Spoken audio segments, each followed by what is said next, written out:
আরে আপনার সাদিয়ার কিছু হয়নি, বরং একটি খুশি সংবাদ আছে। আপনি বাবা হতে চলেছেন। তাড়াতাড়ি সবাইকে মিষ্টি খাওয়ান। এটা শোনার পর শাহরিয়ার খুশিতে কান্না করে দিল। সাদিয়ার আম্মু অনেক খুশি। শাহরিয়ার বসা থেকে উঠে সাদিয়ার কেবিনে ঢুকল। ভেতরে ঢুকে দেখে সাদিয়া চোখ বন্ধ করে শুয়ে আছে। শাহরিয়ার তার পাশে বসে কপালে একটা চুমু দিল। সাদিয়া চোখ খুলে দেখে শাহরিয়ার। তখন শাহরিয়ার সাদিয়াকে বলল, সাদিয়া, তুমি জানো আজ আমি অনেক খুশি। আমি বাবা হতে চলেছি, আর তুমি মা। আমাকে বাসায় কখন নিয়ে যাবে? আমার এখানে থাকতে ভালো লাগছে না। আর আব্বু আম্মু কোথায়? তোমার আব্বু হাসপাতালে, আর তোমার আম্মু ডাক্তারের কাছে গেছে। তোমার আম্মু আসলে বলতে পারবো কখন তোমাকে বাসায় নেবে। কিছুক্ষণ পর ডাক্তার এলো। সাদিয়ার আম্মু এসে বলল সাদিয়াকে বাসায় নিয়ে যেতে পারবে। তারপর সাদিয়াকে নিয়ে হাসপাতাল থেকে বেরিয়ে আসলো। শাশুড়ি আম্মা বলেছে তাদের বাসায় সাদিয়াকে নিয়ে যেতে। এটা বলাই সাদিয়া কেমন যেন হয়ে গেছে। সাদিয়ার আম্মু তাদের গাড়ি নিয়ে বাসায় চলে গেল। শাহরিয়ার সাদিয়াকে তার গাড়িতে করে বাসায় নিয়ে আসলো। আসার সময় সাথে করে মিষ্টি নিয়ে এসেছে। বাসায় এসে কলিং বেল চাপ দেওয়ার পর শাহরিয়ারের আম্মু এসে দরজা খুলে দিল। তখন শাহরিয়ারের আম্মু বলল, কি রে, তোরা হঠাৎ বাসায় আসলি? আমাকে তো ফোন করে বললি না। আবার তোর হাতে মিষ্টি কেন? আম্মু, তোমার জন্য খুশির সংবাদ আছে। তুমি দাদি হতে চলেছো, আর আমি বাবা। কি সত্যি বলছিস? আমি দাদি হতে চলছি? তুই সাদিয়াকে নিয়ে রুমে যা, আর তোরা ফ্রেশ হয়ে আয়। আমি তোদের খাবার দিচ্ছি। তারপর আম্মুকে সব খুলে বললাম।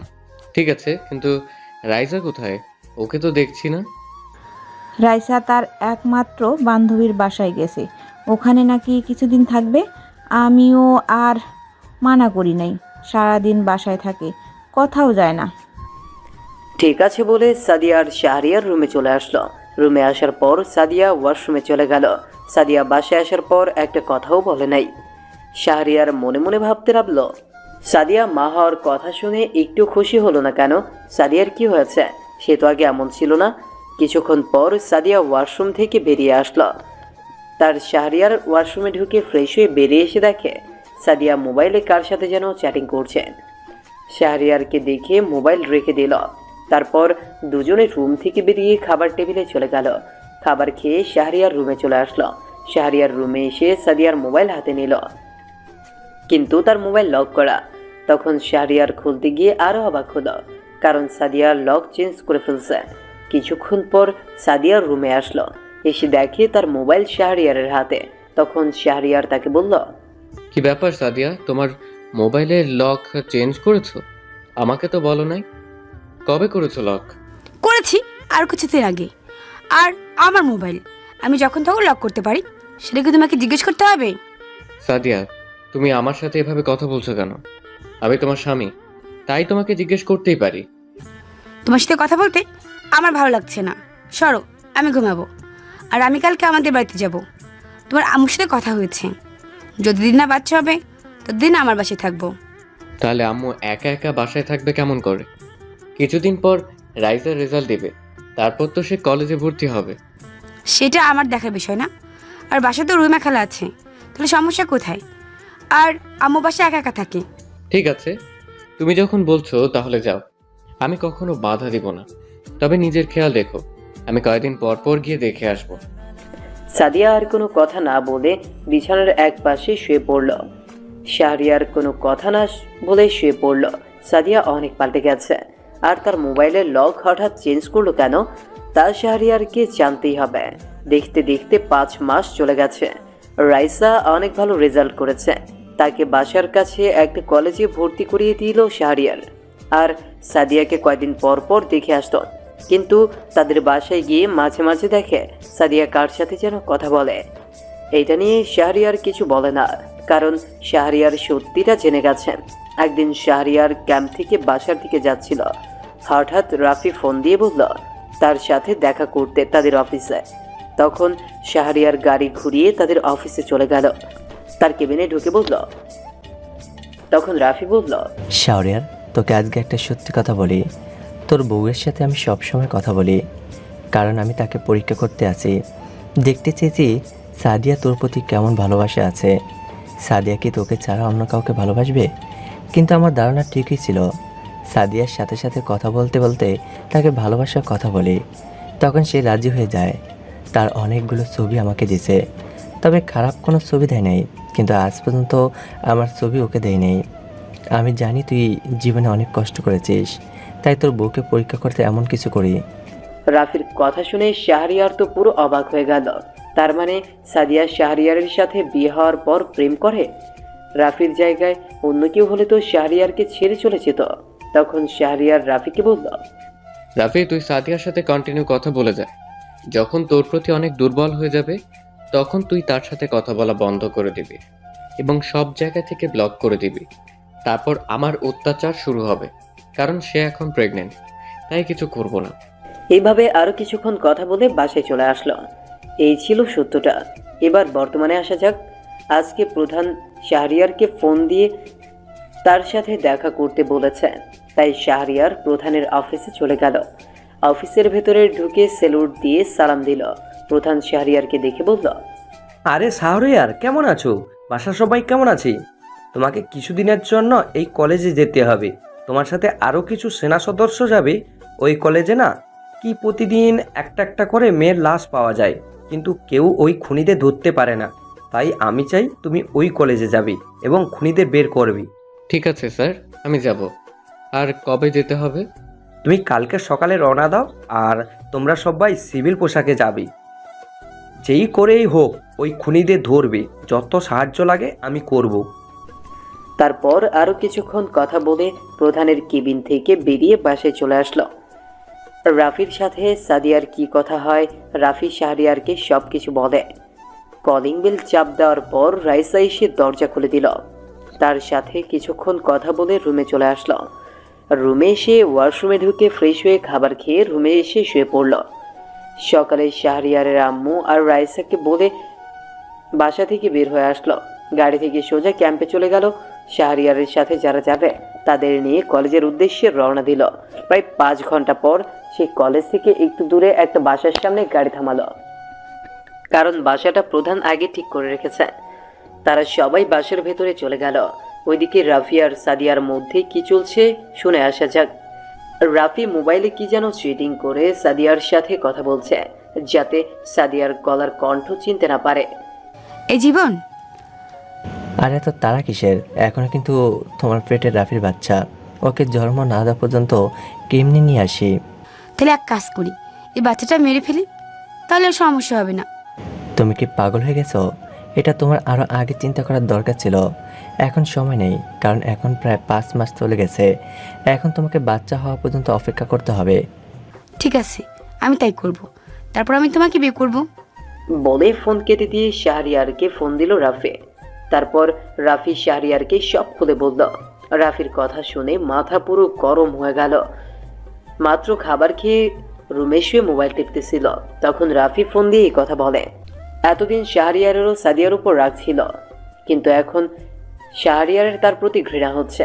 একজন বিবাহিত মেয়ে হয়ে কিভাবে বলতে পারলো ভালোবাসার জন্য নিজের পেটের সন্তান মেরে ফেলবে? আজকে সাদিয়ার প্রতি অনেক রাগ হচ্ছে শাহরিয়ারের। শাহরিয়ারের ইচ্ছে করছে এখনই বাসায় গিয়ে ঘর ধাক্কা দিয়ে বাসা থেকে বের করে দিতে, কিন্তু তার সন্তানের কথা চিন্তা করে কিছুই করছে না। আগে তার সন্তান দুনিয়ায় আসুক, তারপর দেখবে কষ্ট কি জিনিস। পরদিন সকালে সেনা সদস্য নিয়ে ওই কলেজের সামনে গেল শাহরিয়ার, তবে একসাথে না, আলাদা আলাদা। কলেজের গেটের সামনে গিয়ে দেখে দারোয়ান কত দামি মোবাইল চালাচ্ছে। সামান্য দারোয়ান হয়ে এত দামি মোবাইল কেমনে চালায়? হঠাৎ দারোয়ান শাহরিয়ারকে দেখে বলল, কে তুই, আর এই কলেজের সামনে কি করিস? প্রিন্সিপাল স্যার দেখলে আমার চাকরি থাকবে না, এখান থেকে চলে যা। আমি নোয়াখালী থেকে এসেছি, আমি কলেজে ভর্তি হব। নোয়াখালীতে তেমন ভালো কোনো কলেজ নেই, তাই এখানে এসেছি ভর্তি হওয়ার জন্য। তারপর দারোয়ান শাহরিয়ারকে ভেতরে ঢুকতে দিল। শাহরিয়ার সবাইকে বলল বাইরে দাঁড়ানোর জন্য। শাহরিয়ার কলেজের ভেতরে ঢুকে প্রিন্সিপাল স্যারের রুমে যেতেই শুরু করলো, আর একটা ছাত্রকে জিজ্ঞেস করলো প্রিন্সিপাল স্যারের রুম কোনটা। ছাত্রটা দেখিয়ে দেওয়ার পরেই শাহরিয়ার ওই রুমের সামনে যাওয়ার পরেই শুনতে পারলো প্রিন্সিপাল স্যার কারো সঙ্গে কথা বলছে। শাহরিয়ারেরা বুঝতে বাকি রইল না যে এই রুমের মধ্যে প্রিন্সিপাল স্যার জড়িত আছে। এদিকে শাহরিয়ার স্যারের অনুমতি নিয়ে ভেতরে প্রবেশ করলো। স্যার সঙ্গে সঙ্গে মোবাইলটা কেটে দিল। প্রিন্সিপাল স্যার মোবাইলটা কেটে দেওয়ার পরে তখন শাহরিয়ারকে বলতে লাগলো, তুমি কে? এখানে কি চাই? তোমাকে আগে তো কখনো দেখি নাই। তখন প্রিন্সিপাল স্যার বলল তাকে সার্টিফিকেটগুলো দিতে। আর তখন শাহরিয়ার আর কোনো কথা না বলে সার্টিফিকেটগুলো দেওয়ার পরে অ্যাডমিশন নিয়ে নিল। আর কিছুক্ষণ পরেই স্বাক্ষর করে সে ক্লাসে চলে আসলো। সে অনার্স প্রথম বর্ষে ভর্তি হয়েছে। আর তখন স্যার তাকে ক্লাসে দেখে বলতে লাগলো, তোমার আসতে এত লেট কেন? আর তোমাকে তো আগে কখনো দেখিনি। তুমি কে? স্যার আমি নোয়াখালী থেকে এসেছি কলেজে ভর্তি হওয়ার জন্য। আমাদের ওখানে ভালো কোনো কলেজ নেই। স্যার আমি আজ নতুন ভর্তি হয়েছি। আমার বাড়ি নোয়াখালী। ওখানে কলেজের পড়ালেখা তেমন ভালো না, তাই কলেজে টিসি নিয়ে আসছি। স্যার তখন শাহরিয়ারকে ভেতরে আসতে বলল। শাহরিয়ার পেছনের বেঞ্চে গিয়ে বসলো। ক্লাসের সব ছেলেমেয়েরা তার দিকে তাকিয়ে আছে। তারপর স্যার শাহরিয়ারের পরিচয় সম্পর্কে জিজ্ঞেস করলো। শাহরিয়ার তখন বলল তার আপন বলতে কেউ নেই, টিউশনি করিয়ে তার জীবন চালাতে হয়। তারপর স্যার আর কোনো কথা বলল না। শাহরিয়ার বসে গেল। আর বসে যাওয়ার পরে তখন তার পাশের ছেলেটা পরিচয় হলো। ছেলেটার নাম হলো রনি। এইভাবে 5 দিন পার হয়ে গেল। শাহরিয়ার কাউকে খুঁজে পেল না। তবে শাহরিয়ার দারোয়ান এবং প্রিন্সিপালের উপর নজর রেখেছে। আর এদিকে রাফি তার মোবাইলটা শাহরিয়ারের কাছে নিয়ে আসলো। আর এদিকে রাফির হয়ে শাহরিয়ার সাদিয়ার সঙ্গে কথা বলে। আর এদিকে শাহরিয়ার রাতে শুয়ে শুয়ে ভাবতে লাগলো কিভাবে খুনিদেরকে বের করবে। হঠাৎ করেই রাফির ফোনটি বেজে উঠল। আর এদিকে শাহরিয়ার কলটা রিসিভ করে বলতে লাগলো, হাই জানু, কেমন আছো? খাবার খেয়েছো? এখন কি করো? আমার জানটার কথা মনে পড়ছে। আমি ভালো আছি, খাবার খেয়ে তোমাকে ফোন দিচ্ছি। তুমি কি করো? খাবার খেয়েছো? খাবার খেয়ে রুমে এসে তোমার কথা ভাবছি, কবে যে তোমাকে আপন করে পাবো। শালা তুমি যদি প্রেগনেন্ট না হতে তাহলে কত আগে আমার কাছে নিয়ে আসতাম। আমি তো চাই তোমার কাছে চলে যেতে, কিন্তু বাচ্চার জন্য যেতে পারছি না। কবে যে বাচ্চা ডেলিভারি হবে, কবে যে তোমাকে কাছে পাবো। আজ অনেক হয়েছে তোমার সাথে কথা বলি, কিন্তু আজ পর্যন্ত তুমি তোমার একটা ছবি পর্যন্ত দাওনি। তোমার একটা ছবি দাও না, তোমাকে একটু দেখি। দেখার কি আছে? যেদিন সামনাসামনি দেখা করতে যাব ওই দিন মন ভরে দেখো। আচ্ছা জানো, তোমার একটা ছবি দিবে, তোমার বুকের ওপর কোনো কাপড় থাকবে না। সাদিয়া তখন এদিকে শাহরিয়ারকে তার বুকের ছবি দিল, যেটা দেখার জন্য শাহরিয়ার মোটেও প্রস্তুত ছিল না। শাহরিয়ার ভাবতে লাগলো সে ভালোবেসে বিয়ে করলো, আর শেষ পর্যন্ত সাদিয়ার তার সঙ্গে এমনটা করতে পারলো। আর কিছুক্ষণ পরে সাদিয়া তখন শাহরিয়ারকে বলতে থাকে, দেখো দিছি, এই ছবিটা যেন কেউ না দেখে। আমি তোমাকে বিশ্বাস করি এবং অনেক ভালোবাসি, বলে দিছি। আচ্ছা জানো, বাচ্চা হওয়ার পর তুমি আমার কাছে কিভাবে আসবে যদি তোমার স্বামী আসতে না দেয়? আরে আমি তো আমাদের বাসায় থাকবো, ওদের বাড়িতে যাব না। আর আমাদের বাড়িতে থেকে পালিয়ে চলে আসবো তোমার কাছে। সবকিছু বুঝলাম, কিন্তু বাচ্চাটা কি করবে? তখন সাদিয়া যেটা বলল সেটা শুনে আমি কান্না করতে লাগলাম। সাদিয়া কথা বললো কিভাবে? সাদিয়া বলল, এটাকে গলা টিপে মেরে ফেলবো, নয় বাসায় রেখে চলে আসবো। আমরা দুজনে অনেক দূরে চলে যাব, তখন কেউ আমাকে খুঁজে পাবে না। তা নয় ঠিক আছে, কিন্তু তুমি তো শাহরিয়ারকে ডিভোর্স দিতে হবে, তা না হলে আমাদের বিয়ে অবৈধ হবে। আচ্ছা ঠিক আছে, আমি দেখে ডিভোর্স দিয়ে তোমার কাছে আসবো। তাকে এমন একটা প্ল্যান করে সবার কাছে খারাপ বানাবো যাতে সবাই তাকে ঘৃণা করে। শাহরিয়ার সাদিয়ার কথা শুনে হাসল। শাহরিয়ারকে বাসা থেকে বের করে দিয়ে সাদিয়ার রাফিকে বিয়ে করবে। এদিকে শাহরিয়ার তার মোবাইলটা বের করে সাদিয়াকে কল দিল। সাদিয়াকে কল দেওয়ার পরে সাদিয়া কলটা রিসিভ করলো। আর এদিকে শাহরিয়ার বলতে লাগলো, এতক্ষণ কার সাথে কথা বলছো? তোমার মোবাইল অনেকক্ষণ বিজি দেখলাম। আসলে আম্মু আর রাইসের সাথে কথা বলছি, তাদের খোঁজ খবর নিচ্ছি। আমার খোঁজ খবর নিচ্ছে আমি কেমন আছি, আমার শরীরে কি অবস্থা, এসব আর কি। সাদিয়ার কথা শুনে অনেকটা রাগ উঠছে। আমি কাকে বিয়ে করলাম? এখন মিথ্যে বলা শুরু করে দিয়েছে সাদিয়া।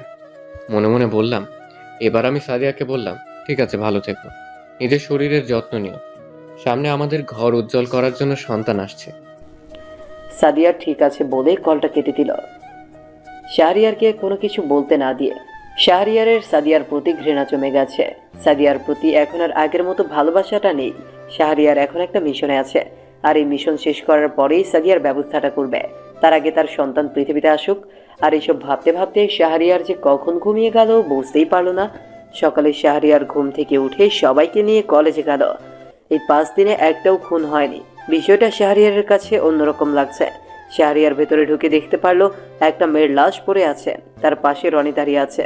আর তখন রনিকে বলল, এটা আজ নতুন না, এই কলেজে প্রতিদিন একটা করে মেয়ের লাশ পাওয়া যায়।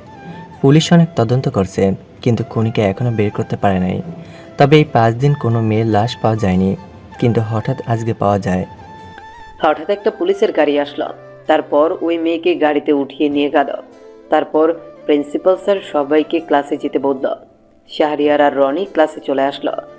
2টা ক্লাস করে শাহরিয়ার কলেজ থেকে বেরিয়ে আসলো। গেট দিয়ে বেরিয়ে আসতে দেখে দারোয়ান কার সাথে যেন কথা বলছে। শাহরিয়ার আর ওর দিকে না তাকিয়ে সবাইকে নিয়ে বাসায় ফিরে আসলো। বাসায় আসার পর সবাই ফ্রেশ হয়ে খাবার খেয়ে সবাইকে শাহরিয়ার ডাকলো।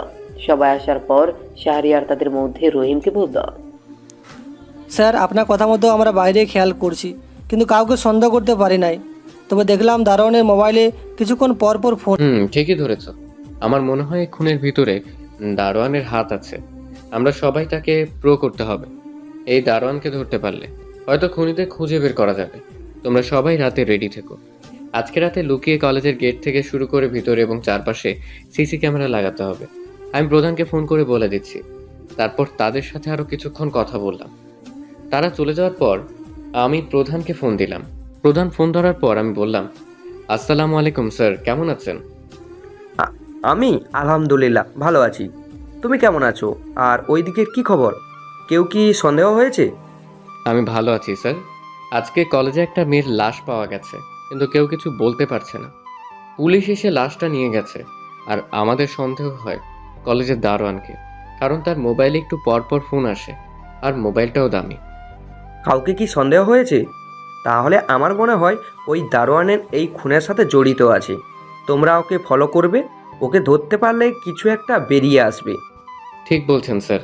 তবে স্যার আমি বলি কি, কয়টা সিসি ক্যামেরা পাঠিয়ে দিলে ভালো হতো। আমরা রাতে লুকিয়ে কলেজের চারপাশে লাগিয়ে দেব। এমনভাবে লাগাবো যাতে কেউ দেখতে না পায়। তাহলে মনে হয় খুনিদের ধরতে পারবো। ঠিক আছে, আমি একজনকে দিয়ে সিসি ক্যামেরা পাঠিয়ে দিচ্ছি, আর সাথে একজন ভালো টেকনিশিয়ানকেও দিচ্ছি। সে সব কিছু ফিটিং করে দিবে।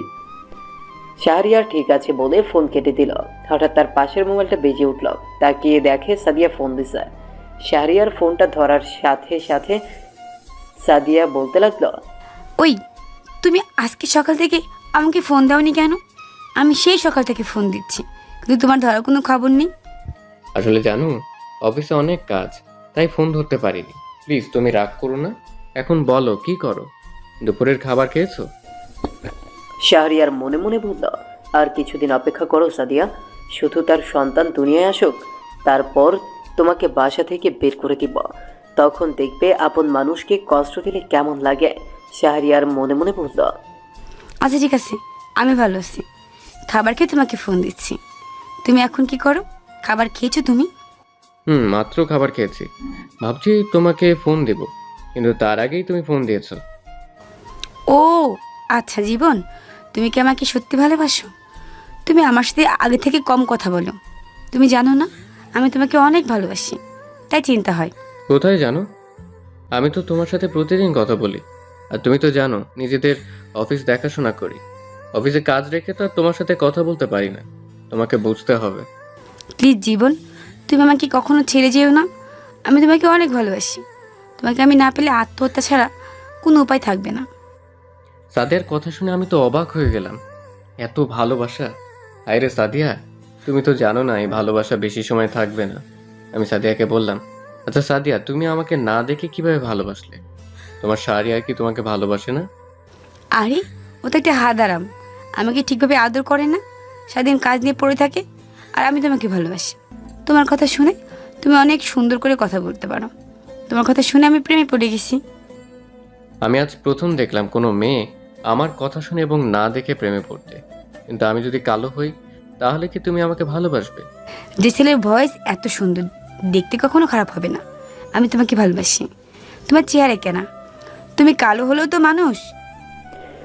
সাদিয়া ঠিক আছে বলে ফোন কেটে দিল। সাদিয়া একটা ছেলেকে না দেখে ভালোবেসে ফেলেছে। এই ভালোবাসা বেশি দিন থাকবে না, শুধু চোখের জল পড়বে। তাকে শাহরিয়ার এত কষ্ট দিবে এমন কাজ আর কখনো করবে না। তারপর বাসায় ফোন দিয়ে তার আম্মু আর রাইসার সঙ্গে কিছুক্ষণ কথা বলল। তাদের সাথে কথা বলে শাহরিয়ারের মোবাইল থেকে সাদিয়াকে ফোন দিল, কিন্তু সে ফোন ধরছে না। দেখতে দেখতে রাত 12টা বেজে গেছে। তারা সবাই কলেজের উদ্দেশ্যে বেরিয়ে পড়লো। প্রধান সবকিছু পাঠিয়ে দিছে, সাথে একজন ইলেকট্রিশিয়ানকে পাঠিয়েছেন। 30 মিনিট পর কলেজের সামনে চলে আসলো। দারোয়ান দেখে আরেকজন, ওই দারোয়ান মনে হয় রাতে ডিউটি করে না। এই দারোয়ানটা বসে বসে ঘুমোচ্ছে। শাহরিয়ার দারোয়ানের মুখে একটা রুমাল ধরলো, যেটাই তারা অজ্ঞান করার ঔষধ মিশিয়ে আনছে। দারোয়ানকে চেয়ারে বসিয়ে দিয়ে তাদের কাজ শুরু করে দিল। প্রায় 1 ঘন্টা লেগে গেল কাজ শেষ করতে। তারপর সবাই বাসায় ফিরে আসেন। বাসায় এসে শাহরিয়ারের রুমে সবকিছু সেটিং করে। তারপর সবাই চলে গেছে। শাহরিয়ার বসে বসে দেখতে লাগলো। হঠাৎ কলেজের গেট দিয়ে দেখে একটা লোক ভেতরে ঢুকতেছে, কিন্তু চেহারা ভালো করে দেখা যাচ্ছে না, কারণ সে অন্ধকারে আছে। তারপর ভেতরে সিসি ক্যামেরায় দেখতে লাগলো। লোকটা একটু আলোতে আসার পর যাকে দেখলো, তাকে দেখে পুরো অবাক হয়ে গেল। সে আর কেউ নয়, রনি। কিন্তু রনি এত রাতে কলেজের ভেতরে কি করে? তার মানে এই খুনের ভেতরে রনির হাত আছে। তাহলে এখন তাদের রনিকেও করতে হবে। প্রায় 20 মিনিট পর রনি বের হয়ে চলে গেল। চোখে অনেক ঘুম, তাই বসে না থেকে ঘুমিয়ে পড়ল। সকালে একজন সেনা সদস্য এসে ডেকে তুলল শাহরিয়ারকে। তারপর ফ্রেশ হয়ে কলেজে যাওয়ার জন্য বেরিয়ে আসলো।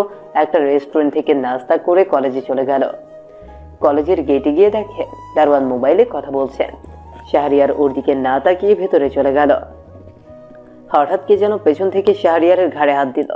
শাহরিয়ার ওর দিকে তাকিয়ে দেখে একটা ছেলে। তখন শাহরিয়ার ওই ছেলেটাকে বুঝল। কি ব্যাপার, তুই আমার ঘাড়ে হাত দিয়েছিস কেন? কে তুই? তোর বাসা কোথায়? আমি কি এটা কলেজের সবাই চিনি, তুই মনে হয় নতুন এসেছিস, তাই আমাকে চিনতে পারিস নাই। আমি এই এলাকার এমপি ছেলে, নাম আকাশ। সবাই আমাকে ভাই বলে ডাকি, তাই তুইও আমাকে ভাই বলে ডাকবি, তা না হলে কলেজ থেকে বের করে দেবো। এটা বলার সাথে সাথে শাহরিয়ার আকাশের গালে ঠাস করে 2টা থাপ্পড় মেরে দেয়। কলেজের সবাই তার দিকে তাকিয়ে আছে। আকাশ শাহরিয়ারের হাতে থাপ্পড় খেয়ে ছিটকে গেল। তখন সে শাহরিয়ারকে মারতে আসলে ইচ্ছে মতো তাকে মারতে থাকে। তখন সে শাহরিয়ারের কাছ থেকে ছুটে বাইরে চলে গেল। আর যাওয়ার সময় বলে গেছে শাহরিয়ার যেন কলেজে থাকে। কিছুক্ষণ পর রনি শাহরিয়ারের কাছে এসে জিজ্ঞেস করে কি হয়েছে। তারপর শাহরিয়ার রনিকে সব খুলে বলে, কিন্তু রনির দিকে তাকিয়ে দেখে চোখ দুটো লাল হয়ে আছে।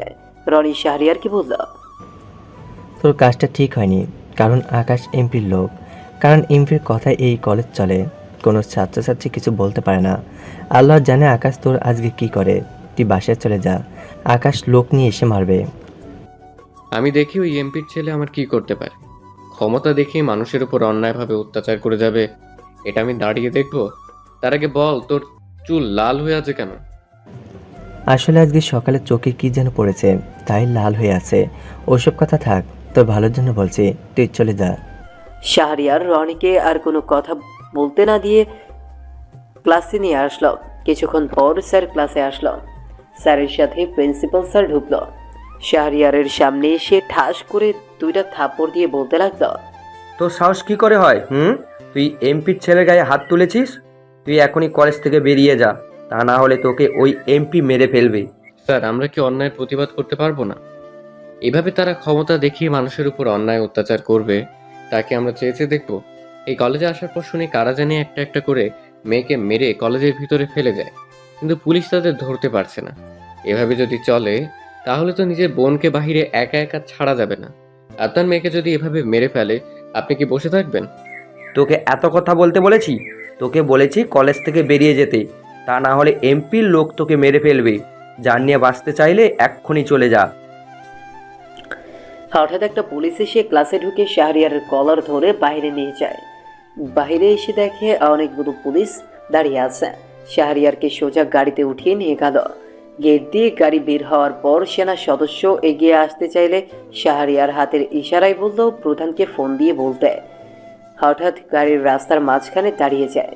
ওসি দৌড়ে এসে শাহরিয়ারের হাতের তালা খুলে দেয় এবং শাহরিয়ারকে বলল, তুই কে সেটা জানি না, তোকে অ্যারেস্ট করার পর উপর থেকে কল আসলো, তাই তোকে ছেড়ে দিলাম। আর যদি বাঁচতে চাস তাহলে এই এলাকা থেকে চলে যা। শাহরিয়ার ওসির কথা শুনে ঠাস করে 2টা থাপ্পড় মেরে দিল। সব পুলিশ শাহরিয়ারের দিকে এগিয়ে আসতে শাহরিয়ার ওসির পিস্তল নিয়ে ওর মাথায় ধরে। ওসি সবাইকে হাতের ইশারায় সামনে আসতে মানা করছে। শাহরিয়ার ওসিকে একটু সাইডে নিয়ে পকেট থেকে শাহরিয়ারের কার্ডটা বের করে দেখালো। ওসির সাথে সাথে শাহরিয়ারের পায়ে পড়ে গেল। তখন ওসি বলল, স্যার আমার ভুল হয়ে গেছে, আমি জানতাম না আপনি একজন আর্মি অফিসার, জানলে কখনো আপনাকে ধরতে আসতাম না। প্লিজ স্যার, আমাকে আপনি মাফ করে দেন। আমি তোকে মাফ করে দিয়েছি। আর একটা কথা, আমি যে আর্মি অফিসার এটা যেন কেউ জানতে না পারে। যদি কেউ জানে তাহলে ওই দিন তোর শেষ দিন। আর তোর সাথে পুলিশগুলো যেন জানতে না পারে। তোর মোবাইল নাম্বার দে। তারপর ওসির নাম্বার নিয়ে একটা সিএনজি নিয়ে বাসায় চলে আসলো। আসার সময় পুলিশ শাহরিয়ারকে ধরতে আসলে ওসি হাতের ইশারায় বলে শাহরিয়ারকে ছেড়ে দিতে। বাসায় আসার পর দুপুরের খাবার খেয়ে একটা প্ল্যান করে, প্রিন্সিপাল স্যার, দারোয়ান এবং রনিকে ধরব। কারণ শাহরিয়ার জানে এইসব খুনের সাথে এরা সবাই জড়িত আছে। আগে সর্বপ্রথম প্রিন্সিপাল স্যারকে ধরবে, এরপর দারোয়ানকে, লাস্টে রনিকে ধরতে হবে। শাহরিয়ারের মনে হয় এদের মেইন গুরু এমপি এবং তার ছেলে আকাশ। রাতে একজন একজন করে ধরবে। হঠাৎ শাহরিয়ারের পাশের মোবাইলটা বেজে উঠল। তাকিয়ে দেখে সাদিয়া ফোন দিছে। তখন সাদিয়া বলল, কি ব্যাপার জীবন, তুমি আমাকে সকাল থেকে ফোন দাওনি কেন? আমি সেই সকাল থেকে তোমার ফোনের আশায় বসে আছি। তুমি গতকাল বলেছো অফিসে অনেক কাজ, তাই তোমাকে ফোন দিই নাই। কিন্তু আমি তোমার সাথে কথা না বলে থাকতে পারি না, তাই এখন ফোন দিলাম। সাদিয়া, অফিসে একটা বড় ডিল পেয়েছি, তাই কাজের চাপ বেড়ে গেছে। তুমি প্লিজ রাগ করো না। ডিলটার কাজ শেষ হলে আগের মতো ফ্রি থাকবো। ঠিক আছে, তা কি করো? খাবার খেয়েছো? বাসায় সবাই কেমন আছে? আমি মাত্র খাওয়া দাওয়া করে কেবিনে আসলাম। আর বাসার সবাই ভালো আছে। তা তুমি কি করো? খাবার খেয়েছো? আমি খাওয়া দাওয়া করে তোমাকে ফোন দিছি। আমার না কেমন জানি লাগছে। বাচ্চা হলে বুঝি শরীর খারাপ হয়? আমার পেটটা দিন দিন বাড়ছে। বাচ্চা হলে এরকম হয়, তবে নিজের খেয়াল রাখবে, তা না হলে বাচ্চা এবং তোমার সমস্যা হবে। তোমার কিছু হলে আমি বাঁচবো কাকে নিয়ে? এই কথাটা বলার কারণ তাহলে সাদিয়া নিজের যত্ন নিবে, তাই বলল কথা। সাদিয়ার কিছু হলে শাহরিয়ারের দুঃখ নেই, শাহরিয়ারের সন্তানের যেন কিছু না হয়। ঠিক আছে, এখন থেকে আমি নিজে খেয়াল রাখবো। তুমি শুধু আমার পাশে থেকো। সন্তান দুনিয়া আসার পর আমি তোমার কাছে চলে আসবো। ঠিক আছে, নিজের যত্ন নিও। আমি সবসময় তোমার পাশে আছি। ওকে, ভালো থেকো। আল্লাহ হাফেজ। আল্লাহ হাফেজ বলে ফোন কেটে দিলাম। আজকে আমার একটু শান্তি লাগছে, কারণ সাদিয়া এখন থেকে নিজের খেয়াল রাখবে। কারণ তেমন গুরুত্ব দিত না, আগে তেমন গুরুত্ব দিত না। তো যাই হোক, শাহরিয়ার বাসায় রাইসার মোবাইলে ফোন দিল। রাইসা ফোন ধরার পর শাহরিয়ার বলল, কিরে, কেমন আছিস? আম্মু কেমন আছে? খাবার খেয়েছিস? আমরা ভালো আছি, খাবার খেয়ে মাত্র রুমে আসলাম। তুই কেমন আছিস ভাইয়া? কবে বাসায় আসবি? আমি ভালো আছি। খাবার খেয়ে রুমে এসে তোর কাছে ফোন দিলাম। আর ভাইয়া আসতে আরো কিছুদিন সময় লাগবে। তোর ভাবি তোদের কাছে ফোন দিয়েছে? না ভাইয়া, ভাবি তেমন ফোন দেয় না। আমি ফোন দিলে বেশিরভাগ বিজি দেখায়, পরে আর তেমন ফোন দেই না। আমি জানি তোর সাথে কথা বলে। আমি মনে মনে বললাম, রাইসা তোর ভাবি আগের মতো নেই, ও অনেক পাল্টে গেছে। তাই রাইসাকে বললাম, তোর ভাবি আমার সাথে কথা বলে, তার নাকি শরীর খারাপ লাগছে। তাই বললাম ওষুধ ঠিক মতো খেতে। তা আম্মু কোথায়? তোর পড়ালেখা কেমন চলছে? আলহামদুলিল্লাহ, অনেক ভালো চলছে ভাইয়া। গার্ড প্রতিদিন আমাকে কলেজে দিয়ে আসে এবং আসার সময় নিয়ে আসে। আজ কলেজে যায়নি, শরীরটা ভালো লাগছে না। আম্মুর খাবার খেয়ে রুমে শুয়ে আছে। এখন কি দিব? না থাক, পরে কথা বলবো। আম্মুর খেয়াল রাখিস, নিজের শরীরের যত্ন নিস। ভাইয়া যে কাজে আসছি সেটা শেষ হলে বাসায় চলে আসবো। তারপর আরো কিছুক্ষণ কথা বলে রেখে দিল। দেখতে দেখতে রাত এখন 10টা বাজে। এই এলাকায় সবাই তাড়াতাড়ি ঘুমিয়ে যায়, কারণ কয়দিন পর পর কলেজে মেয়ের লাশ মেলে, তাই সবাই ভয়ে বাসা থেকে বের হয় না। শাহরিয়ার এখন প্রিন্সিপাল স্যারের বাসা থেকে কিছুটা দূরে দাঁড়িয়ে আছে। প্রিন্সিপাল স্যার বের হলে তাকে কিডন্যাপ করে একটা গোডাউনে নিয়ে যাবে, কারণ গোডাউন তারা আগে ঠিক করে রেখেছে। প্রায় 30 মিনিট পর দেখে প্রিন্সিপাল স্যার বাসা থেকে বের হলো, তবে তার সাথে একজনকে দেখে অবাক হয়ে গেল। এখন শাহরিয়ার আরো শিওর হলো সে আর কেউ নয়, সে হচ্ছে রনি। প্রিন্সিপাল স্যারের বাসার সামনে একটা গাড়ি দাঁড়িয়ে আছে। প্রিন্সিপাল স্যার আর রনি বাসা থেকে বেরিয়ে যে না গাড়িতে উঠতে যাবে, তখন শাহরিয়ার ওদের দুজনের নাকে রুমাল ধরল। সাথে সাথে দুজন অজ্ঞান হয়ে গেল। তারপর শাহরিয়ার গাড়িতে দুজনকে উঠিয়ে গোডাউনে নিয়ে আসলো। গাড়ি থেকে দুজনকে কোলে করে নামিয়ে ভেতরে নিয়ে গেল। দুইটা চেয়ারে তাদের বেঁধে ফেলল। তারপর ওদের মুখে পানি মারল। সাথে সাথে দুজনে চোখ খুলল। চোখ খুলে শাহরিয়ারকে এবং শাহরিয়ারের সাথে লোকগুলোকে দেখে প্রিন্সিপাল স্যার বলল, তুই আমাদের এখানে ধরে আনছিস কেন? কে তুই? আর তোর সাথে এরা কে? কি স্যার অবাক হচ্ছেন তাই না? আপনাদের এখানে কেন ধরে আনছি তাই তো ভাবছেন? কলেজে প্রতিদিন যে মেয়ের লাশ পাওয়া যায় এবং তাদের সাথে কে জড়িত আমাকে বলতে হবে। শাহরিয়ার, তুই এটা কি বলছিস? আমরা জানবো কি করে এই খুনের ভেতরে কারা জড়িত?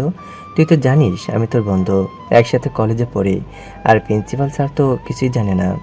তোর সাহস তো কম নয়, আমাকে তুই করে বলছিস? তুই আমাকে চিনিস? আমি হচ্ছে বাংলাদেশ আর্মি অফিসার, আর সাথে যাদের দেখছিস তারা সবাই সেনা সদস্য। আমি তোর থেকে অনেক বড়। তোকে বলছি না আমাকে আপনি করে বলতি? কিন্তু তুই না বলেছিস গ্রাম থেকে এসেছিস, তোদের কলেজে পড়াশোনা ঠিক মতো হয় না? আপনার কাছে মিথ্যে বলেছি কিছুদিন আগে। আমাদের প্রধান আমাকে জানায় আপনার কলেজে নাকি প্রতিদিন একটা করে মেয়ের লাশ পাওয়া যায়। কেউ খুনিদের বের করতে পারছে না, তাই প্রধান আমাকে পাঠায় এখানে। আমি আপনার কলেজে ঢুকছি যাতে খুনিদের বের করতে পারি। কিন্তু এই খুনের সাথে আমাদের সম্পর্ক কি? আমরা তো কিছুই জানি না। তোকে আমি সন্দেহ করি নাই, কিন্তু একদিন রাত 1টার সময় তোকে কলেজের গেটে দেখি, এবং যেদিন এমপির ছেলে আকাশকে মারছি ওই দিন তোর চোখ লাল হয়েছিল। তারপর থেকে সন্দেহ করছি। আর স্যারের রুমের পাশে কি প্রতিদিন কার সাথে কথা বলে, কি কথা বলে, এগুলো শুনতাম। এরপর থেকে স্যারকে সন্দেহ হয়, আর আমরা কলেজের চারপাশে সিসি ক্যামেরা লাগিয়ে রেখেছি। তার মানে তুমি একজন আর্মি অফিসার হয়ে কলেজের ছদ্মবেশে ঢুকেছো? আর বিশ্বাস, আমরা এসবের কিছুই জানি না। শরীরের উপর কটা পড়লে সব সত্যটা বেরিয়ে আসবে। তাই বলছি, এই মেয়েগুলোকে কোথায় থেকে নিয়ে আসিস, এবং তোদের নেতাকে কার কথায় এই মেয়েগুলোকে মারছিস? আপনি বিশ্বাস করুন, আমরা এইসবের কিছুই জানি না। কে বা কারা কলেজের মেয়ের লাশ এনে ফেলে যায়। বুঝেছি, তোরা সোজা কথা বলবি না, তাহলে এখন আঙ্গুল বাঁকা করতে হবে। এই আমার বক্সটা নিয়ে আয় তো। শাহরিয়ারের কথা শুনে সেনা সদস্য বক্সটা নিয়ে আসলো। তারপর শাহরিয়ার বক্স থেকে একটা প্যারাক এবং একটা হাতুড়ি বের করলো। তারপর রনির এক হাতের তালুতে হাতুড়ি দিয়ে প্যারেকটা ঢুকিয়ে দিল। রনি চিৎকার করে কান্না করতে লাগলো। স্যার রনির এটা দেখে গলা শুকিয়ে গেল। শাহরিয়ার সেনা সদস্যকে বলল ওদের মুখে কাপড় ঢুকিয়ে দিতে, যাতে তাদের কান্না বাহিরে না যায়। সেনা সদস্য তাই করল। তারপর আরও একটা প্যারেক বের করে স্যারের হাতে মেরে দিল শাহরিয়ার। স্যারও চিৎকার করে কান্না শুরু করে দিছে। এখনো সময় আছে। তোদের দলনেতাকে কার কথায় তোরা এসব খুন করছিস? কিন্তু ওরা মাথা নাড়িয়ে বলছে তারা জানে না। শাহরিয়ার আবার দুইটা প্যারাক নিয়ে বাকি দু হাতে মেরে দিল, কিন্তু তারপরেও বলছে না। মেজাজ পুরো খারাপ করে দিল শাহরিয়ারের। গানটা বের করে তাদের কপালে ধরলো। এবার দেখি মাথা নাড়ালো, তাই ওদের মুখের কাপড় সরিয়ে দিল। এবার শাহরিয়ার বলল, বল, কে তোদের দলনেতা? কার কথায় এসব খুন করছিস? আর মেয়েগুলোকে কোথায় থেকে নিয়ে আসছিস এবং তাদের কেন মারছিস? শাহরিয়ার তার সেনা সদস্যকে ভিডিও করতে বলল। তার মোবাইল বের করে ভিডিও করতে লাগলো। তখন প্রিন্সিপাল স্যার বলতে লাগলো, বিশ্বাস করো, আমি আর রনি একটা খুনও করি নাই। এসব খুন এমপি এবং তার ছেলে আকাশ মিলে করেছে, এবং সাথে এমপি লোক। তবে সাথে আমাদের কলেজের দারোয়ান থাকে। প্রতিদিন রাতে এমপি লোক একটা একটা করে মেয়ের লাশ নিয়ে আসে। তখন আমি আর রনি এবং দারোয়ান মিলে কলেজের মাঠে রেখে দিই। কিন্তু কেন মেয়েগুলোকে মারছে সেটা বলতে পারবো না। আমরা শুধু টাকার জন্য এসব করেছি। আমাদের মোটা অঙ্কের টাকা দিত। আমরা অনেক গরিব, ঠিকভাবে কলেজের টাকা দিতে পারি না। তারপর প্রিন্সিপাল স্যার আমাকে এসব কাজে জড়ায়। আমিও টাকার জন্য প্রিন্সিপাল স্যারের সাথে কাজ করতে থাকি। এখন আল্লাহ দিলে আমাদের পরিবার অনেক সুখে আছে। টাকার জন্য হারাম কাজে জড়িয়ে পড়লে এখন বলো, এমপি এবং তার ছেলে কেন এসব মেয়েদের মারছে? এটার খবর কার কাছে পাবো? এটা একমাত্র দারোয়ান বলতে পারবে, কারণ এমপির ছেলে এবং তার লোকের সাথে দারোয়ান সবসময় কথা বলে। কারণ কলেজে কে আসলো এবং কলেজের গেটের বাইরে থেকে কাউকে সন্দেহ হয় কিনা, সব কিছু তাদের কাছে আছে, সব কিছু তাদের কাছে বলে। ঠিক আছে, তোদের কথা যদি সত্যি হয় তাহলে তোদের ছেড়ে দিব। যদি জানতে পারি তোরা দুইজন এই খুনের সাথে জড়িত তাহলে তোদের বাঁচিয়ে রাখবো না। কথাটা মনে রাখিস। তারপর ওদের হাত থেকে ব্যারাক তুলে ফেলল। একজন সেনা সদস্যকে বলল ডাক্তার নিয়ে আসতে আর সাথে খাবার নিয়ে আসতে রেস্টুরেন্ট থেকে। একজন সেনা সদস্য চলে গেছে ডাক্তার আর খাবার আনতে। কিছুক্ষণ পর সেনা সদস্য ডাক্তার নিয়ে আসলো। হাসপাতাল কাছে থাকার কারণে সময় বেশি লাগে নাই। ডাক্তার তাদের হাতে ব্যান্ডেজ করে দিল। একজন সেনা সদস্যকে বলল তাদের খাবার খাইয়ে দিতে। শাহরিয়ার ডাক্তারকে নিয়ে গোডাউন থেকে বেরিয়ে আসলো আর সেনা সদস্যকে বলে আসলো গোডাউনে থাকতে। শাহরিয়ার বাসায় যাচ্ছেন। ডাক্তারকে বলল এটা যেন কেউ না জানে, যদি কেউ জানে তাহলে ওকে দুনিয়ায় বাঁচিয়ে রাখবে না। ডাক্তার ভয়ে ভয়ে বলল সে কাউকে কিচ্ছু বলবে না। ডাক্তারকে হাসপাতালে দিয়ে বাসায় চলে আসার সময় রেস্টুরেন্ট থেকে খাবার খেয়ে চলে আসলো। কালকে দারোয়ানকে ধরবে শাহরিয়ার বাসার ভেতরে ঢুকে ওয়াশরুমে ঢুকে ফ্রেশ হয়ে বিছানায় গিয়ে বসলো। শাহরিয়ারের মোবাইল পকেট থেকে বের করে দেখে কোনো ফোন আসে নাই। এবার বালিশের নিচ থেকে রাফের ফোনটা বের করে দেখে অনেকগুলো কল এসেছেন, সবগুলো সাদিয়া দিছে। আরে বউ হয়ে স্বামীর কাছে ফোন না দিয়ে বয়ফ্রেন্ডের কাছে ফোন দেয়। শাহরিয়ার সাদিয়াকে তার মোবাইল থেকে ফোন দিল, কিন্তু সে ধরল না। তাই এবার রাফের মোবাইল থেকে দিল। সাদিয়া রাফের মোবাইল থেকে ফোন দেওয়ার সাথে সাথে ধরে ফেলল। তখন সাদিয়া বলল কি ব্যাপার, তোমাকে এতগুলো ফোন দিছি, তুমি ফোন ধরলে না কেন? তুমি জানো আমার না অনেক চিন্তা হয়েছে তোমার জন্য। তোমার কিছু হয়ে গেল না তো? কোথায় ছিলে তুমি? আসলে অফিসে প্রজেক্টের কাজ করছিলাম। যত তাড়াতাড়ি শেষ করতে পারবো তত বেশি উপরে উঠতে পারবো, তাই মোবাইল সাইলেন্ট করে রেখেছি। এখন কি করো তুমি? খাবার খেয়েছো? তোমার শরীরের কি অবস্থা? তোমার চিন্তা খাওয়া দাওয়া করতে মন চাইছে না, কিন্তু আম্মু জোরাজুরিতেও হালকা কয়টা খাবার খেয়ে রুমে এসে শুয়ে তোমাকে ফোন দিতে লাগলাম। আমাকে নিয়ে এত চিন্তা করো না, নিজের শরীরের যত্ন নিও, কারণ তুমি এখন প্রেগনেন্ট। যদি শরীরের যত্ন না নাও তাহলে বাচ্চার সাথে তোমার সমস্যা হতে পারে। আমার কাজটা শেষ হলে তো তোমার সাথে সবসময় কথা বলবো। ঠিক আছে, এখন থেকে তোমাকে নিয়ে চিন্তা করব না, নিজের শরীরের যত্ন নিব। তো বলো, খাবার খেয়েছো? তখন কি করো? অফিস থেকে এসে ফ্রেশ হয়ে খাবার খেয়ে তোমাকে ফোন দিলাম। তারপর আরো কিছুক্ষণ কথা বলে ঘুমিয়ে পড়ল। সকালে ঘুম থেকে উঠে ফ্রেশ হয়ে গোডাউনে চলে গেল। গোডাউনে গিয়ে দেখে প্রিন্সিপাল আর রনি চেয়ারে ঘুমিয়ে আছেন। সেনা সদস্য শাহরিয়ারকে দেখে সামনে এসে সেলুট দিয়ে সালাম করলো। শাহরিয়ার প্রিন্সিপাল ও রনিকে রেখে সেনা সদস্যকে নিয়ে বাইরে চলে আসেন। তাদের গোডাউনটা এমন জায়গায় কেউ ওদের খুঁজে পাবে না। তারপর সেনা সদস্যকে নিয়ে একটা রেস্টুরেন্টে ঢুকে নাস্তা করলো। দেখতে দেখতে সন্ধ্যা হয়ে গেল। দারোয়ানের ডিউটি শেষ হয় রাত 8টা বাজে। শাহরিয়ার কলেজ গেট থেকে কিছুটা দূরে গাড়ি নিয়ে দাঁড়িয়ে আছেন। দারোয়ান ডিউটি শেষ করে রাস্তা দিয়ে হেঁটে বাসায় যাচ্ছে। যে দারোয়ান একটা নিরিবিলি জায়গায় চলে এসেছে, তখন শাহরিয়ার গিয়ে দারোয়ানের মুখে রুমাল ধরল। দারোয়ান সাথে সাথে অজ্ঞান হয়ে গেল। দারোয়ানকে গাড়িতে উঠিয়ে গোডাউনে নিয়ে আসলো। গোডাউনে এনে চেয়ারে বেঁধে ফেলল। দারোয়ানের মুখে পানি মেরে জ্ঞান ফিরিয়ে আনল। দারোয়ান চোখ মেলে যখন শাহরিয়ারের সাথে সেনা সদস্য এবং স্যার রনিকে দেখে বলতো, তুই আমাকে এখানে ধরে এনেছিস কেন? আর প্রিন্সিপাল স্যার এবং রনিকে ধরে এনেছিস কেন? কি করেছি আমরা? এখনো বুঝতে পারিস নাই কেন ওদের এবং তোকে ধরে এনেছি? আমি সত্যিটা জেনে গেছি। এবার বল, এমপি এবং তার ছেলে এতগুলো মেয়েকে কেন মারছে? কি কারণে মারছে? আর মেয়েগুলোকে কোথায় থেকে নিয়ে আসছে? আমার জীবন থাকতে আমি কখনো বলবো না। তোকে বলে দিলে আমাকে এবং আমার পরিবারকে মেরে ফেলবে। তুই যদি আমাকে না বলিস তাহলে আমি তোকে মেরে ফেলবো। এখন তুই সত্যিটা না বললে সমস্যা নেই, আমরা তো মেইন খুনিকে পেয়ে গেছি। তোর কাছে শুধু জানতে চেয়েছি কেন মেয়েগুলোকে মারছে, এর থেকে বেশি কিছু না। কিন্তু দারোয়ান কিছুই বলছে না। তারপর প্রিন্সিপাল স্যার এবং রনিকে যেই থেরাপি দিছে, দারোয়ানকেও সেই থেরাপি দিতে লাগলো। কিন্তু দারোয়ান কিছুই বলছে না। তখন শাহরিয়ার গানটা বের করে দারোয়ানের কপালে ধরল।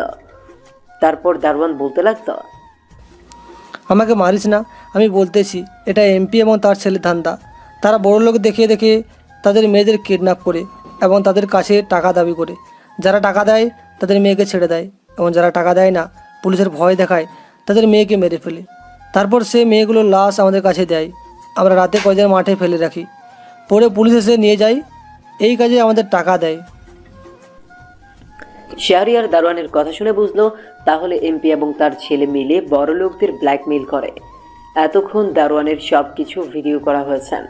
শাহরিয়ার সেনা সদস্যকে বলল, তোমরা থাকো, শাহরিয়ার বাসায় যাচ্ছেন। তারপর গাড়ি নিয়ে বাসায় চলে আসলো। আসার সময় রাতের খাবার খেয়ে এসেছে শাহরিয়ার। রুমে ঢুকে মোবাইল বের করে প্রধানকে ফোন দিল। প্রধান ফোন ধরার পর শাহরিয়ার বলল, আসসালামু আলাইকুম স্যার, কেমন আছেন? আলহামদুলিল্লাহ ভালো আছি। তুমি কেমন আছো? আর ওইদিকে কি খবর? কাউকে ধরতে পারছো? স্যার, আমরা যাদের সন্দেহ করছি তাদের ধরেছি এবং খুনিকে বের করে ফেলেছি। এখন শুধু সময়ের অপেক্ষা। এই সব খুন করছে এমপি এবং তার ছেলে। তাহলে তাদের ধরো, তাদের ধরে সোজা সরকারের কাছে দিয়ে দিবে, সরকার তাদের বিচার করবে। তারপর বাকি কথা খুলে বললাম। ঠিক আছে স্যার, কালকে এমপি এবং তার ছেলেকে ধরবো। আপনি রাতের ভিতরে আরও কিছু সেনা সদস্য পাঠিয়ে দেন। স্যার ঠিক আছে বলে ফোন রেখে দিল। আর সাদিয়াকে ফোন দিল না, কারণ আজকে দুপুরে তাকে ফোন দিয়ে বলে দিচ্ছে 2-3 দিন কাজে বিজি থাকবে শাহরিয়ার, তাই তাকে কিছুদিন ফোন দিতে পারবে না। সাদিয়া ঠিক আছে বলল। সকালে ঘুম থেকে উঠে ফ্রেশ হয়ে শাহরিয়ার মোবাইল হাতে নিয়ে দেখে প্রধান একটা মেসেজ পাঠিয়েছে। মেসেজে বলল, 5 গাড়ি সেনা সদস্য পাঠিয়েছে। মেসেজটা প্রায় 4 ঘন্টা আগে করছে। শাহরিয়ার আজকে ডিউটির পোশাক পরে বের হয়েছে বাসা থেকে। বাইরে এসে দেখে মাত্র সেনা সদস্য এসে পৌঁছল। শাহরিয়ারকে দেখে সবাই গাড়ি থেকে নেমে সেলুট দিয়ে সালাম দিল। তারপর ওদের নিয়ে এমপির বাসায় চলে গেল। সেনা সদস্য বাড়ির চারপাশ ঘেরাও করে রেখেছে, যেন পালিয়ে যেতে না পারে। এমপির লোক তাকে বাসার ভেতরে ঢুকে খবর দিল বাড়িতে সেনাবাহিনী এসেছে। এমপি এবং তার ছেলে বাসা থেকে বেরিয়ে শাহরিয়ারের সামনে আসলো। শাহরিয়ারকে দেখে তার ছেলে অবাক হয়ে গেল। তখন শাহরিয়ার বুঝল, কি মিস্টার, অবাক হয়ে গেলেন? আমাকে এভাবে দেখবেন তা কখনো ভাবতে পারেননি। স্যার, আপনারা আমার বাসায় কেন? আর আপনি আমার ছেলের সঙ্গে এরকমভাবে কথা বলছেন কেন? কি করেছে আমার ছেলে? তোর ছেলে? না না, সাথে তুইও আছিস, কারণ তুই আর তোর ছেলে খুন করেছিস। এটা আপনি কি বলছেন? আমরা কাকে খুন করছি? আর আপনি জানেন কার সামনে দাঁড়িয়ে এবং কার সাথে কথা বলছেন? আমি এই এলাকার একজন এমপি। তুই একজন খুনি এমপি। বড়লোক বাবার মেয়েদের কিডন্যাপ করে টাকা দাবি করিস। যারা দেয় তাদের মেয়েকে ছেড়ে দিস এবং যারা টাকা দেয় না, পুলিশের ভয় দেখায়, তাদের মেয়েকে মেরে ফেলিস। তারপর লোক দিয়ে তাদের লাশ কলেজের মাঠে ফেলে রাখিস। কি প্রমাণ আছে আপনার কাছে? প্রমাণ ছাড়া কাউকে দোষারোপ করা ঠিক না। আমি আপনার নামে সরকারের কাছে আবেদন করব। এমপির কথা শুনে শাহরিয়ার মোবাইল বের করে দারোয়ান, প্রিন্সিপাল স্যার এবং রনির কথার ভিডিওগুলো দেখা দাও। তারপর এমপি বলল, এসব মিথ্যা কথা। এখানে আমাকে ফাঁসানো হচ্ছে। আমি এবং আমার ছেলে খুন করে নাই।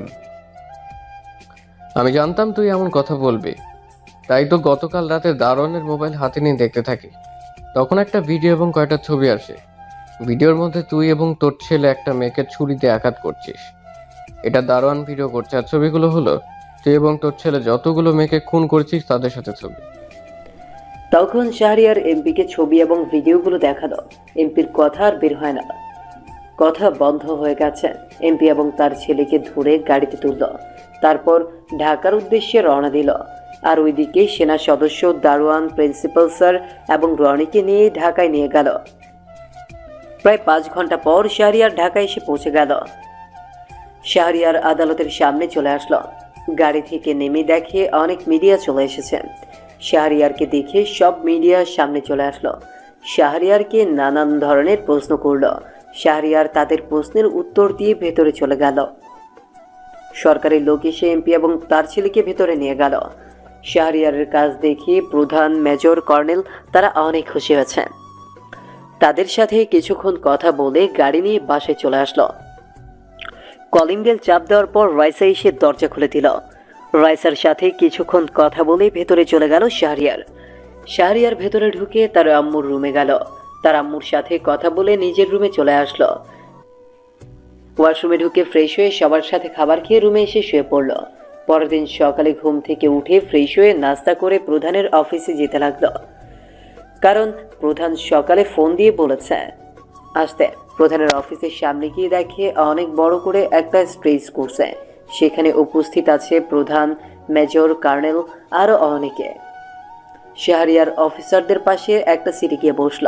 তারপর প্রধান মাইকে যেটা বলল সেটা শুনেই শাহরিয়ার তো অবাক হয়ে গেল। শাহরিয়ারের এই কাজের জন্য শাহরিয়ারকে অফিসার থেকে মেজর বানিয়ে দেওয়া হলো। তারপর শাহরিয়ারকে স্টেজে যেতে বলল।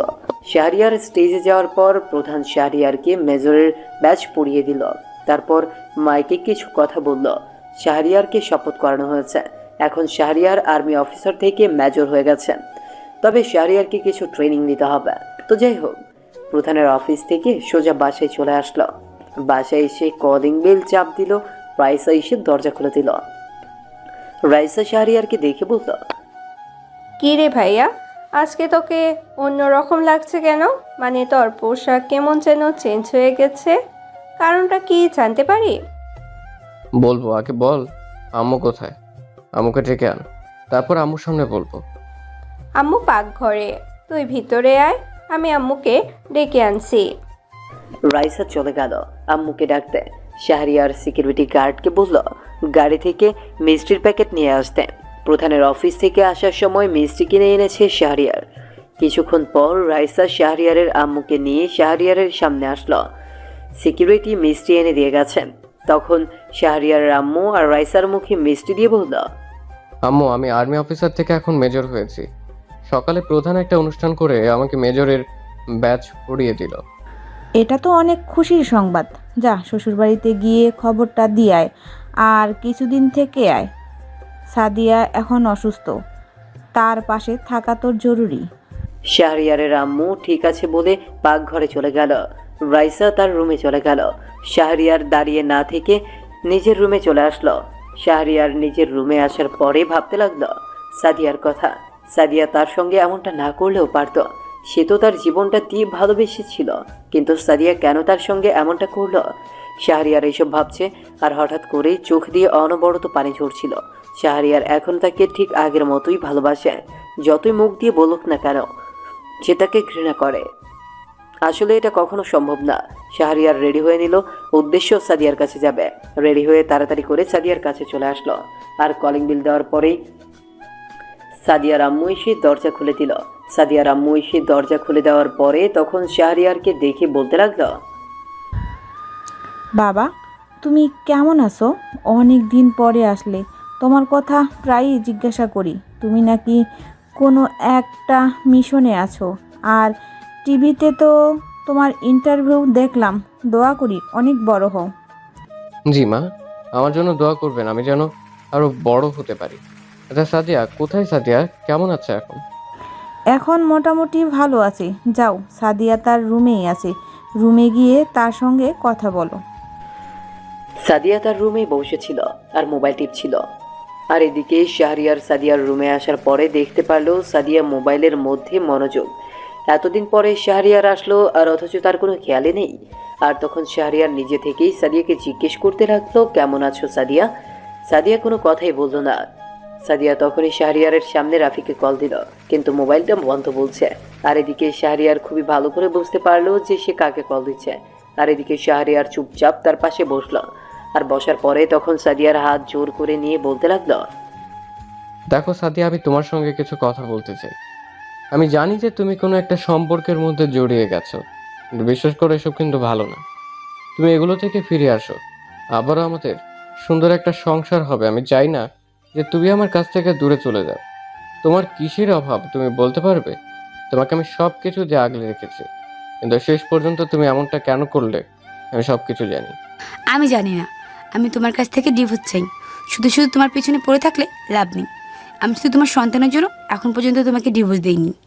না হলে তোমাকে কবে ডিভোর্স দিয়ে আমি আমার সেই মানুষটাকে বিয়ে করতাম। ঠিক আছে, তোমার যেহেতু এতই সমস্যা আমার সন্তানের কারণে, তুমি সন্তানটা হয়ে যাওয়ার পর আমাকে ডিভোর্স দিয়ে চলে যাও, কোনো সমস্যা নেই। আমি থাকতে পারবো তোমাকে ছাড়া, কিন্তু একটা কথা মনে রাখবে, এই দিন শেষ হবে, রাত হবে, একদিন না একদিন তুমি ঠিকই তোমার ভুল বুঝতে পারবে। তখন হাজারো কান্না করলেও আমাকে আর খুঁজে পাবে না। শাহরিয়ার অন্য একটা রুমে চলে আসলো। একটা রুমে আসার পরে এভাবেই তার সময়টা পার করে দিল। আর ওখানে অন্য রুমে রাতে থাকার পরে পরদিন সকালবেলা সেখান থেকে চলে আসলো। আর এদিকে সাদিয়ার আম্মু বিষয়টা খুবই ভালো করে জানতে পেরে যায়। আর জানতে পারার পরে তখন সাদিয়ার আম্মু সাদিয়াকে বলতে লাগলো, সাদিয়া, আমার ঘৃণা হচ্ছে তোর মতো মেয়েকে আমি জন্ম দিয়েছি বলে। তুই কিভাবে পারলি এই কাজটা করতে? আমার তো বিশ্বাসই হচ্ছে না তুই আমারই মেয়ে। তো আমার তো সন্দেহ হচ্ছে আমি কোন পাপ করেছিলাম যার জন্য তোর মতো মেয়ের জন্ম দিয়েছি। তুই মা হতে চেয়েছিস, ছেলেটা তোর জন্য কি করে নি? অনেক কিছুই করেছি, তোকে ভালোবাসা দিয়েছি, ভালোবেসে আগলে রেখেছি। তুই কষ্ট পাবি তার জন্য তোকে আমার কাছে রেখে গেছে, যেন আমি তোর খোঁজ খবর নিতে পারি। সে মুখ দিয়ে না বললেও আমি তার ভাষা বুঝি। সেটা তো তোর জন্য কম কিছু করলো না, তবুও তুই তাকে এভাবে ঠকাতে পারলি? সাদিয়া তখন মাথা নিচু করেছিল। সাদিয়া মাথা নিচু করে থাকার ফলে তার মা তাকে আরো কয়েকটা থাপ্পড় দিয়ে দেয়। আর থাপ্পড় দেওয়ার পরেই তখনই সাদিয়ার বাবা চলে আসলো। সাদিয়ার বাবা আসার পরে সাদিয়ার গালে দুইটা থাপ্পড় দিয়ে তখন বলতে লাগলো, সাদিয়া, তোর ওই বাসায় জায়গা নেই, তোকে আমরা রাখতে পারবো না। তুই দেখ তুই কি করবি। আর বলেও শাহরিয়ার কাছে ফিরে যাবি কি না, কারণ সে তো তোকে ভালোবাসে, তুই তো আর তাকে ভালোবাসিস না। কোন অধিকারে শাহরিয়ারের কাছে আবার ফিরে যাবি? তোর কাছ থেকে আমি এটুকু আশা করতে পারিনি। সাদিয়া, তুই আমার সন্তান হয়ে এরকম কাজ কেন করলি? এরকম পরক্রিয়া করলি আবার তুই? সাদিয়ার বাবা মা সাদিয়াকে বাসা থেকে বের করে দেয়। আর সাদিয়া তখন কোনো কিছু না ভেবে রাফিকে কল দেয়, কিন্তু রাফির মোবাইলটা বন্ধ। আর এদিকে সাদিয়া সরাসরি চলে আসলো শাহরিয়ারের বাসায়। আর শাহরিয়ারের বাসায় আসার পরে কলিং বেল দেওয়ার পরে রাইসা এসে দরজা খুলে দিল। আর দরজা খুলে দেওয়ার পরে রাইসা তার ভাবিকে দেখে অনেক বেশি খুশি হয়ে গেল। তার ভাবিকে খুশিতে জড়িয়ে ধরলো। আর সাদিয়াও অনেক খুশি হয়ে গেল, কেমন জানি এখন ভালো লাগছে সব কিছু। এদিকে শাহরিয়ার তখন বাসায় এসে ঘুমোচ্ছিল। আর যেহেতু অনেক রাত হয়ে গেছে তার জন্য সবার সঙ্গে কথা বলে শাহরিয়ারের রুমে চলে আসলো। আর রুমে আসার পরে তখন দেখতে পারলো শাহরিয়ার ঘুমিয়ে আছে, আর পাশে দুইটা ফোন। আর ফোনটা চেক করে দেখতে পারলো সে যার সঙ্গে কথা বলতো তারই নাম্বার। তার মানে সব কিছু শাহরিয়ারই করেছে। কিন্তু এখন সাদিয়ার মাথায় কোনো কিছুই ঢুকছে না। আর তখন শাহরিয়ার সাদিয়াকে বলতে লাগলো, তুমি কি মনে করেছো আমি ঘুমিয়ে গেছি আর তুমি ফোন চেক করবে আর সবকিছু জেনে ফেলবে? আমি তোমাকে বলে দিচ্ছি, সবকিছু তুমি যার সঙ্গে প্রেম করতে না, রাফিন ও আমার বন্ধু, আর রাফি ভালো বন্ধু দেখেই ওর ফোনটা আমার কাছে দিয়ে দেয়। আর আমি ওর কণ্ঠ নকল করে তোমার সঙ্গে কথা বলতাম। তুমি যেসব কাজ করেছো এসব রাফি যদি একবার দেখতে পারতো তাহলে কেমন লাগতো। আমি তো আমার নিজের ভালোবাসাটা কিভাবে মানুষের কাছে বিলিয়ে দিতে পারি না, তার জন্যই এমনটা করেছি। ঠিক আছে, সমস্যা নেই, তুমি ডিভোর্স পেয়ে যাবে। এখন তো সবকিছু জানতে পারলে। তুমি এখানে থাকো, বাচ্চা হওয়ার পরে তুমি বাচ্চাটা রেখে সরাসরি চলে যাও।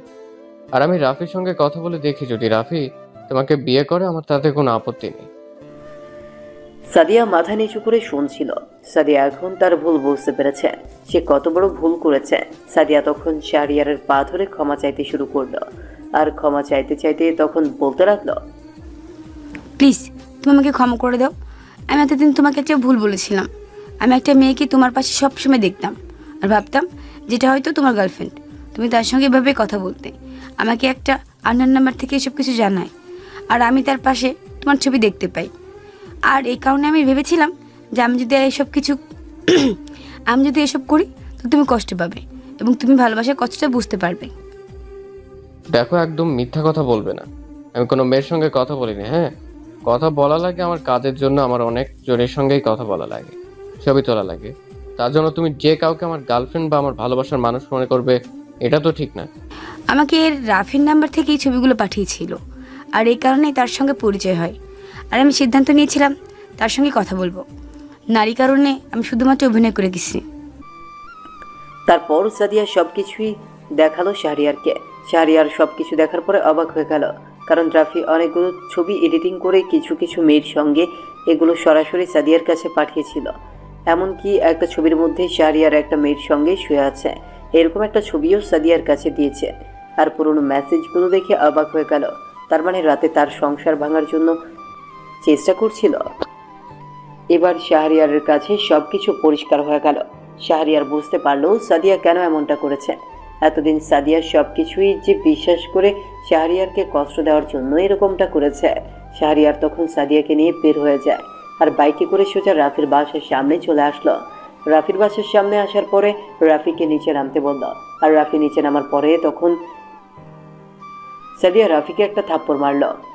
আর সাদিয়া রাফিকে থাপ্পড় মারার পরে তখন বলতে লাগলো, আমি তোকে আমার নিজের বন্ধু মনে করেছিলাম, শেষে কিনা তুই আমার সঙ্গে এইটুকু করতে পারলি।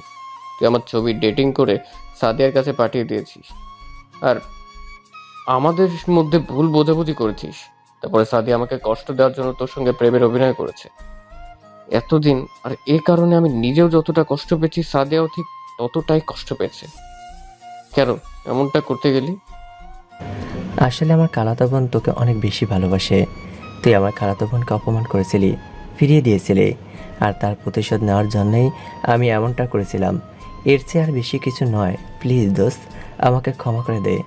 আমি আসলে বুঝতে পারিনি, আর এমনি তো সাদিয়াকে আমি পছন্দ করতাম, পাওয়ার আকাঙ্ক্ষা করতাম। তোকে আমি আমার নিজের ভাইয়ের মতো মনে করেছিলাম, আর তুই আমার সঙ্গে এরকমটা করতে পারলি। আমার সত্যি বিশ্বাস করতে কষ্ট হচ্ছে, তবে এটা ঠিক করিসনি। স্বামী স্ত্রীর মধ্যে তুই অনেক ভুল বোঝাবুঝি করেছিস।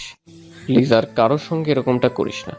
আর সাদিয়া, তুমি একজনের কথা শুনে তুমি তোমার হাজব্যান্ডকে বিশ্বাস করবে না, এটা কি হয়? একজনের কথা তুমি কেন বিশ্বাস করবে?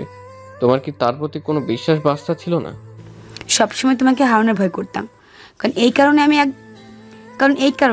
আমি এরকমটা করে ফেলেছি। প্লিজ তুমি আমাকে ক্ষমা করে দাও। তোমাকে জিজ্ঞাসা করার দরকার ছিল, আমি আসলে বুঝতে পারিনি। প্লিজ, তোমাকে আমি অনেক কষ্ট দিয়েছি, আর কষ্ট দিতে পারবো না। প্লিজ এবারের মতো ক্ষমা করে দাও। আর কখনোই এমনটা হবে না, আমার। তখন রাফি শাহরিয়ারের পায়ে পড়ে গেল। আর শাহরিয়ারের পায়ে পড়ে যাওয়ার পরে রাফি তার কাছে ক্ষমা চাইতে লাগলো। আর রাফি তার কাছে ক্ষমা চাইতে চাইতে কান্না করে দিল। শাহরিয়ার তখন রাফিকে উঠালো আর একটা থাপ্পড় দিয়ে তখন বলতে লাগলো, প্লিজ আর কখনো আমার সামনে আসিস না, আমাদের থেকে দূরে দূরে থাকবে। যতটা আমাদেরকে অপদস্থ করেছিস, আর কোনো মানুষের ক্ষতি করিস না, ভাবে ভালো থাক। শাহরিয়ার বাইকে করে সাদিয়াকে নিয়ে আবারও তার বাসায় চলে আসলো। বাসায় আসার পরে সে চুপচাপ শুয়ে পড়লো। রাত অলরেডি 12টা পার হয়ে গেছে। আর শাহরিয়ার চুপচাপ ঘুমিয়ে গেল। আর হঠাৎ করেই তার পা জড়িয়ে কান্নার শব্দে শাহরিয়ারের ঘুমটা ভেঙে গেল। আর ঘুমটা ভেঙে যাওয়ার পরে দেখতে পারলো সাদিয়া তার পা জড়িয়ে কান্না করছে। আর তখন শাহরিয়ার উঠে গিয়ে সাদিয়ার কাছে যায়। আর সাদিয়ার কাছে যাওয়ার পরে তখন বলতে লাগলো, কি ব্যাপার, তুমি এভাবে কান্না করছো কেন? অলরেডি রাত 3টা বেজে গেছে, তার মানে তুমি এতক্ষণ ধরে কান্না করছিলে। কি কারণে কান্না করছো তুমি? তোমার কিসের অভাব? আমার তো ভালোবাসার অভাব। তুমি কেন আমাকে আগের মতো মেনে নিচ্ছ না? এখন তো সব কিছু ঠিক হয়ে গেছে, তাই না? তবু তুমি কেন আমাকে মেনে নিচ্ছ না? আমি যে কষ্ট পাচ্ছি, তুমি কি এগুলো দেখতে পাচ্ছ না? দেখো, কান্না করো না। বেশি কান্না করলে তাহলে পেটের বাচ্চার ক্ষতি হবে। আমি চাই না যে আমার সন্তানের কোনো ক্ষতি হোক। প্লিজ এসে ঘুমাও, ভালো লাগবে না, না হলে তুমি অসুস্থ হয়ে পড়বে। যদি মনের মধ্যে শান্তি না থাকে তাহলে কি আর ঘুম হবে? কখনো বলতে পারবে? এতদিন অনেক কষ্ট পেয়েছি, প্লিজ বিশ্বাস করো, আমাকে ক্ষমা করে দাও। তো তুমি মেনে নাও প্লিজ। আমি আর থাকতে পারছি না তোমাকে ছাড়া। তুমি যদি আজকে আমাকে মেনে না নাও তাহলে আমি আমার নিজেকে শেষ করে ফেলবো। শাহরিয়ার চুপ করে আছে। শাহরিয়ার কোনো কথাই বলছে না। আর হঠাৎ করেই সাদিয়ার এরকম একটা কাজ করে ফেলবে যেটা শাহরিয়ারের কল্পনার বাইরে ছিল। সাদিয়া ফল কাটার ছুরি দিয়ে তার হাত কেটে ফেলল। হাত কেটে ফেলার পরে হাত থেকে অনেক বেশি রক্ত ঝরছে। আর ব্যান্ডেজ করে একটা থাপ্পড় মারলো। আর থাপ্পড় মারার পরে সাদিয়া মাথা নিচু করে কান্না করতে থাকে। আর তখন শাহরিয়ার আর কোনো কথা না বলে শক্ত করে তার বুকের মাঝে জড়িয়ে ধরলো। আর এদিকে বাচ্চাদের মতো সাদিয়া কান্না করেই যাচ্ছে। কিছুক্ষণ পরে সাদিয়ার মাথায় হাত বুলিয়ে দিতে থাকে শাহরিয়ার, আর তার বুকে নিয়ে শুয়ে পড়ল। শুয়ে শুয়ে মাথায় হাত বুলিয়ে দিচ্ছিল। আর এদিকে সাদিয়া এখনো কান্নাই করে যাচ্ছে। আর তখন শাহরিয়ার বলতে লাগলো, প্লিজ এবার কান্না থামাও, এবার একটু ঘুমাও। রাত 3টা বেজে গেছে। এভাবে কান্না করলে কিন্তু সত্যি আমাদের বাচ্চার ক্ষতি হবে। তুমি কি চাও আমাদের বাচ্চার ক্ষতি হোক? তখনই সাদিয়া শাহরিয়ার ঠোঁটজোড়া দখল করে নিল, আর এদিকে শাহরিয়ারও তাকে রেসপন্স করতে লাগলো। সবকিছু ভুলে আবারও এক হয়ে গেল তারা দুজন। আর এভাবেই না হয় চলতে থাকুক তাদের মিষ্টি ভালোবাসার গল্পটা কেমন লাগলো অবশ্যই কমেন্ট করে জানাবেন।